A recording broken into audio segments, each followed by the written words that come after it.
سڵاو خوێندکارانی خۆشەویستی، واتارم هەموو لایەکتان تەندروست باش بن. ئێستا لەگەڵم بن لە بابەتی کۆمەڵایەتی بەشی مێژوو و میرنشینی سۆران لاپەڕە 159. باسێک لە میرنشینی سۆران دەکەین و پرسیار و وەڵامەکان دروست دەکەین. هیوادارم ئێوەش بەباشی لێی تێبگەن. ئەم میرنشینە لە سەرەتاکانی سەدەی 15م لەلایەن میر عیسا کوڕی کەلەزبەگەوە لە ناوچەی باڵەکایەتی و ڕەواندووس دامەزراوە.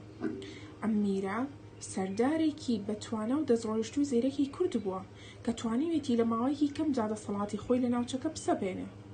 پاش ئەوەی کەوا توانی هێرشی هێزێکی دەرەکی بۆ سەر ناوچەکە تێک بشکێنێ، لەمەوە خەڵکی ناوچەکە کردویانە بە گەوری و سەرداری خۆیان. دوای ئەم میرە چەند میرێکی تر دەسەڵاتە گرنە دەست بۆ فراوانکردنی سنووری میرنشینەکە. تاوەکو ناوچەکانی نێوان زەی گەورە و زەی بچووک واتە پارێزگای هەولێری ئێستای دەگرێتەوە. یەکێک لەو میرانە میرسەیدی کوڕی شا عەلیبەگ بوو کە شاری شەقڵاوەی کردوتە پایتەختی میرنشینەکەی خۆی. سەردەمی ئەمیرە هاوکات بۆ لەگەڵ چەمکی چاڵدێران لە ساڵی 1514 بۆ هێرشکانی سەفەویەکانی بە هەڵبزانیوە بۆ ئەوەی سنووری میرنشینەکە فراوان بکات و ئەو ناوچانە ڕزگار بکات کە تا ئەو کاتە لە ژێردەستی سەفەویەکاندا بووە. لە ئەنجامدا دەست بەسەر هەولێر و کەرکووکدا دەگرێت. وەها بێگومان لەم سەردەمەدا میرنشینی سۆران وەک زۆربەی میرنشینە کوردیەکانی تر بەپێی ئەو ڕێکەوتنامانی کە پێشتر باسی کردووە دەسەڵاتی عوسمانی قبوڵ کردووە، بەڵام عوسمانیەکان دواتر ئەم ڕێکەوتنامەیان پێشێل کرد. کاتێ سوڵتان سلێمانی قانونی دوای ئەوەی لە ساڵی 1534دا بەغدای گرتووە، لە ڕێگەی گەڕانەوەی بە هەولێردا تێپەڕی کە ئەو کاتە پایتەختی میرنشینی سۆران بووە. لەوێ بیانی بە عیزەدین شێر میری سۆران گرتووە و کوشتوێتی.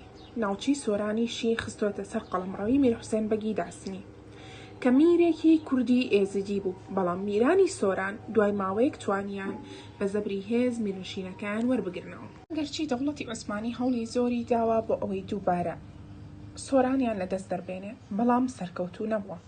تا ساڵانی 50ی سەدی 16م بە ناچاریدانی بەدەسەڵاتی قۆلیبەگی کوڕی سلێمان بەگی سۆراندانا بەسەر میرنشینەکەیان کە ئەو کاتە ماڵبەندەکەی لەکوێ بووە؟ لە هەریر بووە. لە ماوەی دواتر میرنشینی سۆران ئەبوژێتەوە. پەیوەندیەکانی لەگەڵ دەوڵەتی عوسمانی لە پەرەسەندندا دەبێت، بە تایبەتی لە سەردەمی لە سەردەمی میر سلێمان بەگی کوڕی قولیبەگ. ئەویش بە بۆنەی چیە؟ بە بۆنەی ڕۆڵی سۆرانیەکان لە جەنگەکانی دژی دەوڵەتی سەفەوی.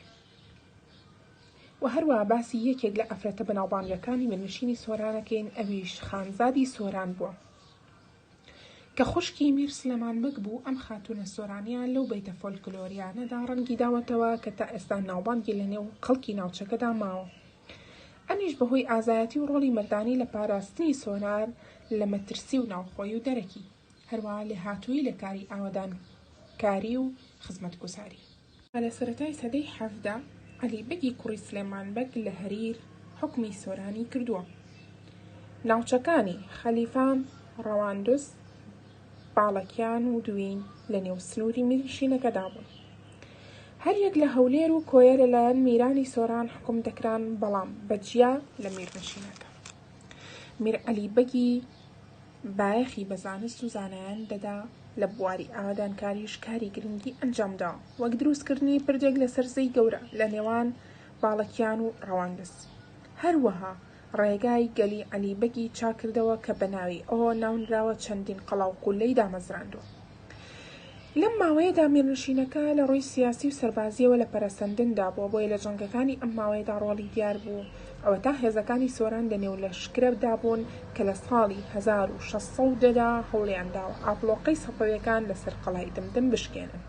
بەشداریان هەبوو لە هەڵمەتەکانی عوسمانی بۆ داگیرکردنەوەی بەغدە، دوای ئەوەی سەفەویەکان لە ساڵی 1623دا داگیریان کردەوە.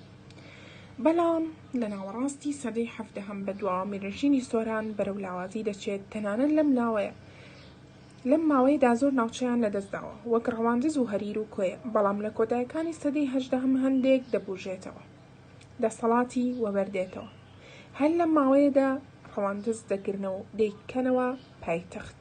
وها ناو دەنگی مێرنشینی سۆران لە مێژوودا زیاتر دەگەڕێتەوە بۆ میر محەممەدی ناسراو و پاشای گەورە کە لە ساڵی 1813 زاینی دەسەڵاتی گرتوۆتە دەست و چاکسازی لە سەرجەم بوارەکاندا ئەنجام داوە. ئەو چاکسازیانەی کە پاشای گەورە لە سۆران کردوێتی چەند خاڵێکە یەکەم لە بواری سەربازیدا لەشکرێکی هەمیشەیی و ڕاهێنراوی ئامادە کردووە بە یارمەتی وەستان ڕەجەبی لێ هاتوو کارخانەی دروستکردنی چەکی دامەزراندووە بە تایبەتی تۆپ. دووەم هەروەها چەندین قەڵاو قوڵی سەختی لە شوێنە گرنگەکاندا دروست کرد بۆ بەرگریکردن و پاراستنی ئاسایشی ڕێگەوبانەکە. سێم ڕژێمێکی کارگێڕی تۆکمەی داناوە بە دەستێکی پۆڵاین و دادوەری بەرقرار کردووە.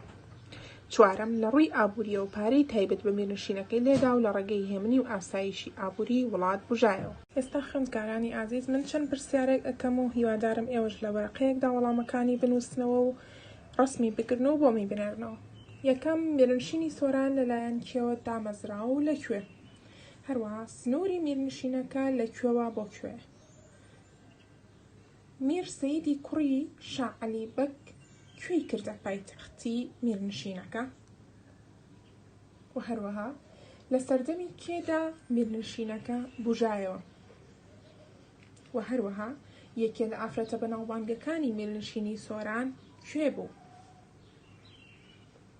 هەروەها لە سەدەی حەڤە کێ حوکمی کردو لەکوێ؟